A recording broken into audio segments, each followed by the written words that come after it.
दोस्तों जय मसीह। आप सभी का प्रभु यीशु मसीह के नाम में फिर से एक और बार स्वागत है 5 minutes Bible study with pastor Daniel Raj के इस प्रोग्राम में। आशा करता हूं कि आप लोग कैरियर से हैं, सलामत हैं और मेरे यीशु मसीह ने आपको सुरक्षित रखा है। दोस्तों ठीक 12 दिन के बाद बुक ऑफ डैनियल के स्टडी के बाद फिर से आपके बीच में आने में मुझे बेहद खुशी है और आशा करता हूं कि द बुक ऑफ डैनियल की जो 12 दिन की स्टडी थी आपने उससे बहुत कुछ सीखा है। ना केवल खुद सीखा है बल्कि दूसरों को भी आप लोगों ने शेयर किया होगा। अगर जो लोग अभी सुन रहे हैं आपने अभी तक नहीं देखा है, मैं रिक्वेस्ट करता हूं यूट्यूब पे चले जाइएगा, मेरे चैनल को ओपन करिएगा, डैनियल राज चैनल को, और वहां पर टोटल 12 दिन की स्टडीज है। प्ले स्टोर में चले जाइएगा, प्ले लिस्ट माफ करें, वहां चले जाइएगा और आपको पूरी की पूरी जो है वहां पर टीचिंग उपलब्ध हो जाएगी। चलिए दोस्तों आज के वचन का खुलासा, लेकिन 2 स्लाइड पहले आपको दिखा दूंगा, सिर्फ दिखाऊंगा, बात नहीं करूंगा, और फिर उसके बाद हम सीधे वचन में जो है खुलासे पे आ जाएंगे। दोस्तों पहला स्लाइड है ये वाला, ये आप जानते हैं इसके साथ क्या करना है, ठीक है ना, स्क्रीनशॉट ले लीजिएगा। दूसरा मसीह मंथन बैठक और ये नंबर जी, इसकी भी स्क्रीनशॉट ले लीजिएगा।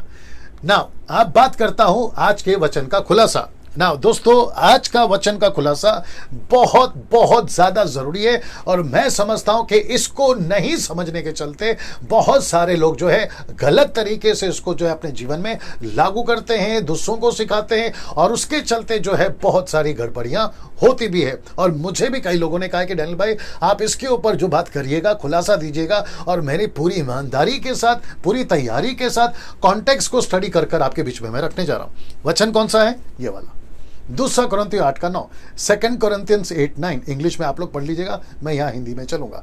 लिखा है, पहला वचन पढ़वा देता, टोटल 3 फ्रेम आएंगे। पहला ये वाला, लिखा है कि तुम हमारे प्रभु यीशु मसीह का अनुग्रह जानते हो। दूसरा फ्रेम, कि वह धनी होकर तुम्हारे लिए कंगाल बन गया। तीसरा फ्रेम, ताकि उसके कंगाल हो जाने से तुम धनी हो जाओ। वापस से पूरा पढ़ देता हूं, 1 2 3 फ्रेम में, तुम हमारे प्रभु यीशु मसीह का अनुग्रह जानते हो कि वह धनी होकर तुम्हारे लिए कंगाल बन गया, ताकि उसके कंगाल हो जाने से तुम धनी हो जाओ। अब इसको लोग जो है नहीं समझने के चलते जैसे तैसे इसका इस्तेमाल करते हैं।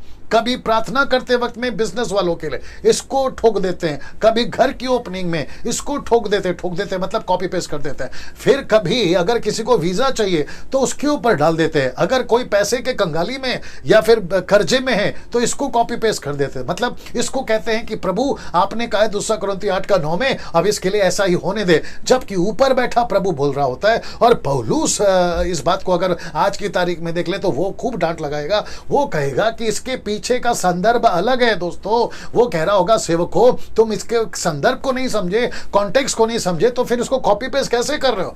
मेरी पूरी कोशिश होगी आपके बीच में इसका सही कॉन्टेक्स्ट आपके बीच में रखने के लिए, और कहां से रखूंगा? वचन से ही रखूंगा। लेकिन इसमें हाईलाइट पॉइंट कौन सा है आपको पहले वो बता देता हूं। इसका हाईलाइट पॉइंट है ये वाला लाइन। कौन सा?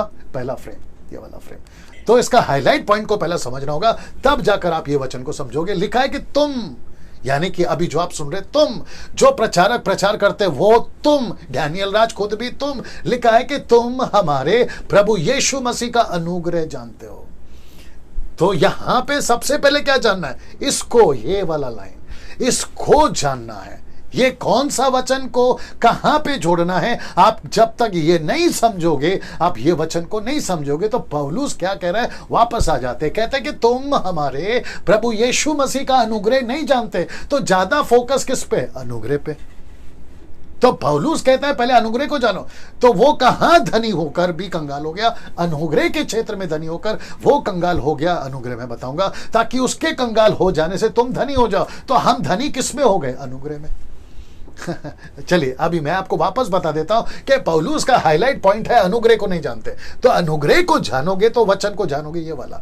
अब मैं आपको थोड़ा सा डिटेल में दे देता हूं। तो पहला लाइन है अनुग्रह, दूसरा है धनी, तीसरा है कंगाल और फिर धनी। अब ये एरो देख लीजिए, आपको समझ में आ जाएगा।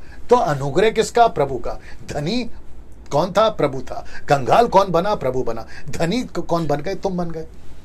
तो इसका मतलब है अनुग्रह प्रभु का जानो, क्योंकि वो धनी था, प्रभु धनी था, प्रभु कंगाल बना, प्रभु कंगाल बना, और फिर उसके कंगाल होने से तुम धनी बन गए। तो हम किस में धनी बन गए? अनुग्रह में।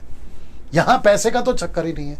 यहां पैसे की तो बात ही नहीं हो रही, यहां पे अमेरिका के डॉलर की बात नहीं हो रही, तुम्हारे बिजनेस की बात नहीं हो रही, आपके गाड़ी बंगले की बात नहीं हो रही, बात हो रही है अनुग्रह की। वापस कह रहा हूं, जरा ध्यान से देख लीजिए, वो कह रहा है कि तुम हमारे प्रभु यीशु मसीह के अनुग्रह को जानते हो। तो कॉन्टेक्स्ट है अनुग्रह, वो अनुग्रह के संदर्भ में कह रहा है कि वो धनी होकर तुम्हारे लिए कंगाल बन गया। इसका मतलब है, मैं कनेक्ट करूंगा, इसका मतलब है कि प्रभु कहता है कि जिस क्षेत्र में तुम कंगाल थे उस क्षेत्र में प्रभु धनी था।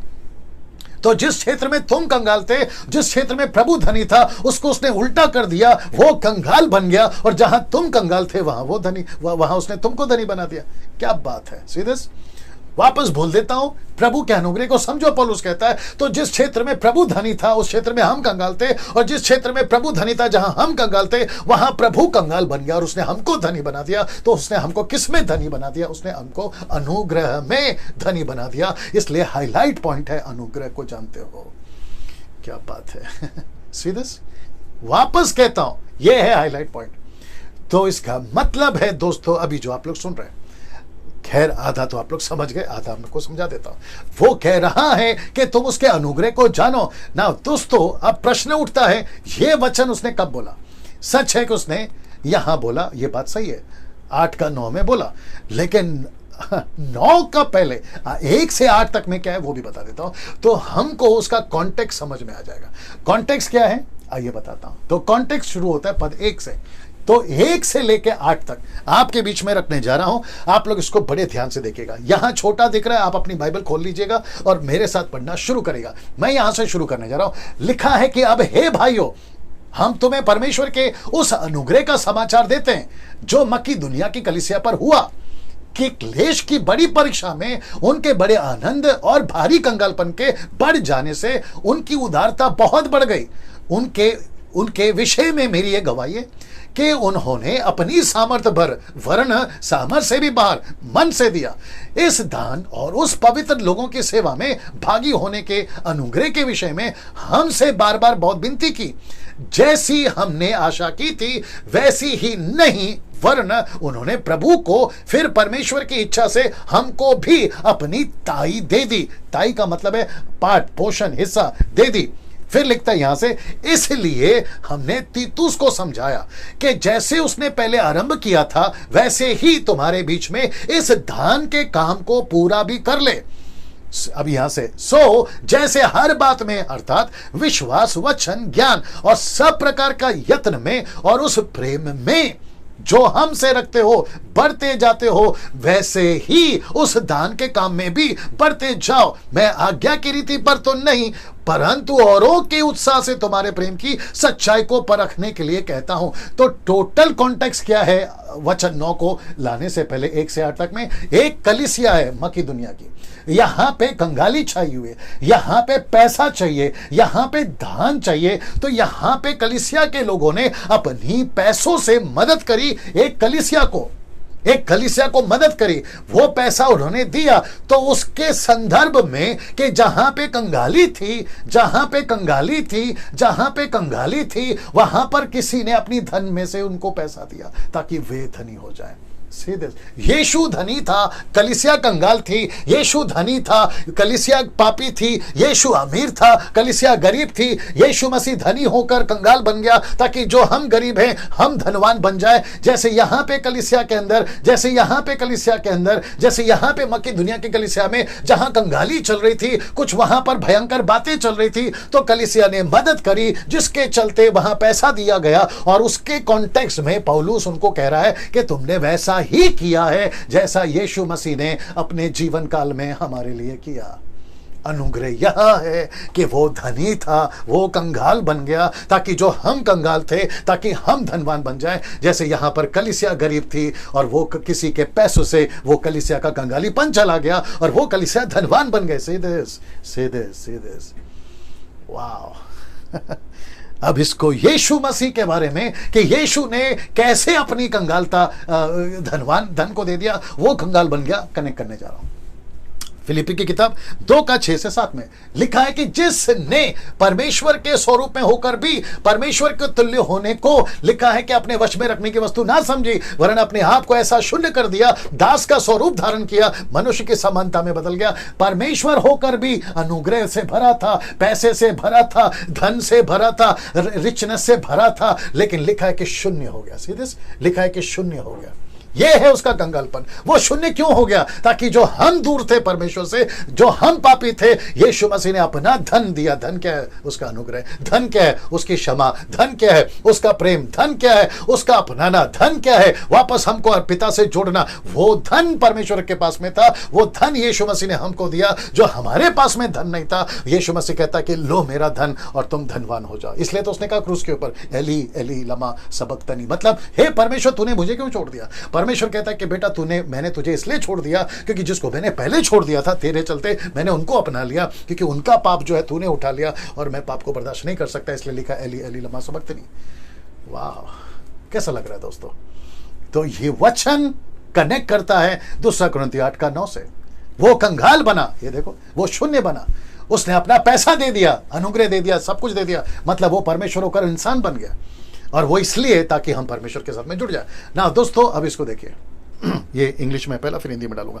लिखा है whole Bible is for you. ये बात सच है, but not the whole Bible is to you. Bible पूरी आपकी है, लेकिन बाइबल में बहुत कुछ आपका नहीं है। तो आपका जो है वो आपको लेना है, जो आपका नहीं है वो आपको नहीं लेना है। मैं इसके ऊपर फिर कभी बात करूंगा और करता रहूंगा। ये स्लाइड मैं रखता चला जाऊंगा, क्योंकि कुछ लोग जो हैं, जो आपका नहीं है उसको भी उठा लेते हैं। जो वचन इजरायलियों के लिए वो इजरायलियों तक ही रखो, जो यहूदियों के लिए है वो यहूदियों तक ही रखो, जो अन्य जातियों के लिए वो अन्य जातियों तक ही रखो, जो परमेश्वर ने ओल्ड टेस्टमेंट में मूसा से कहा मूसा तक ही रखो, जिसके लिए जैसा कहा वैसे रखो। इसलिए लिखा है whole Bible is for you but not the whole Bible is to you. अभी हिंदी में पूरी बाइबल आपकी है, लेकिन पूरी बाइबल आपके लिए नहीं है। वाह, वंडरफुल। वापस कह दो, पूरी बाइबल आपकी है, लेकिन पूरी बाइबल आपके लिए नहीं है। इसमें कुछ कुछ आपके लिए नहीं है। जो आपके लिए नहीं है उसको छोड़ दिया करो। इसलिए वापस कहता हूं कि पढ़ते वक्त में बहुत ध्यान दे रहा है। नाउ सबसे लास्ट पार्ट ये वाला जो बहुत इंपॉर्टेंट, इसको भी लेके चलूंगा लगातार। लिखा है 3 तरह से आपको वचन को 3 तरह से आप वचनों का इस्तेमाल कर सकते हैं। रिपीट करता हूं कि 3 तरह से आप वचनों का इस्तेमाल कर सकते हैं। सबसे पहला रख रहा हूं मूर्खतापूर्वक, दूसरा भावुक होकर, और तीसरा कॉन्टेक्स्ट में। आपको पता है अक्सर लोग क्या गलती करते हैं? मूर्खतापूर्वक बाइबल को पढ़ते हैं। मतलब मूर्खतापूर्वक मतलब है, इसको कहते हैं बिना बुद्धि के, इसको ऐसे पढ़ते हैं। अभी कहा था ना, जो वचन आपका है वो आपको लेना है, लेकिन कुछ लोग क्या करते हैं? मूर्खतापूर्वक वचन को इस्तेमाल करते हैं। ये भी मेरा, वो भी मेरा, भजन संहिता 91 मेरा, भजन संहिता 23 मेरा। मैं वापस कहता हूं, ये स्लाइड आपको वापस याद रखना होगा, और चाहे तो इसकी स्क्रीनशॉट लेके रखे। Whole Bible is for you but not the whole Bible is to you. पूरी बाइबल आपकी है, लेकिन पूरी बाइबल आपके लिए नहीं है। यह आपको समझना होगा। तो मूर्खतापूर्वक आप लोग बाइबल को नहीं पढ़ना है। मूर्खतापूर्वक कोई भी वचन उठाकर दीवार पे लटका दिया, दरवाजे पे लटका दिया, अपने स्टेज के जो स्टेज का बैकग्राउंड होता है वहां पर उठाकर लटका दिया। ऊपर से परमेश्वर बोलता है बेटा जो तेरा है वो तू ले, और जो तेरा नहीं है वो तू मत ले। आज प्लेट लेकर खड़े हो जाओगे ना सड़क पे, तो ऊपर से मन्ना नहीं गिरेगा। मन्ना तब गिरता था, बादल का खंभा ढूंढोगे नहीं मिलेगा, आग का खंभा ढूंढोगे नहीं मिलेगा। वो इजरायलियों के टाइम पे चलता था, आज नहीं चलेगा मेरे दोस्त। मूर्खता पूर्वक नहीं लेना। दूसरा है भावुक होकर। भावुक का मतलब क्या मालूम है? रोमियो की किताब उसका 10:2 कहता है, the book of Romans chapter 10:2 कहता है कि इनको धुन तो है, बुद्धि नहीं है। भावुक हो जाते, इमोशनल हो जाते हैं। ये भी मेरा, वो भी मेरा। परमेश्वर है ना, सब कुछ कर सकता है, पहाड़ को हटा सकता है। लिखा है पहाड़ को हटा सकता है, लेकिन क्यों हटाएगा पहला वो तो समझो। तो भावुक होकर 2 कुरिन्थियों 8:9 इस्तेमाल मत करिए। भावुक होकर, इमोशनली। और हमारे भारत तो कुछ ज्यादा ही इमोशनल है। ये रहा तीसरा जो सही तरीका है वचन को पढ़ने का, कॉन्टेक्स्ट में सही तरीका है, कॉन्टेक्स्ट में सही तरीका है, कॉन्टेक्स्ट में। दोस्तों कैसा लग रहा है? मैं समझता हूं आप सभी को ये 2 कुरिन्थियों 8:9 समझना बहुत जरूरी है, समझना बहुत जरूरी है। अगर इसको नहीं समझे और इस तरीके से नहीं समझे, गई भैंस पानी में। दोस्तों आपको कैसा लगा? आप लोग कैसे सीख रहे हैं?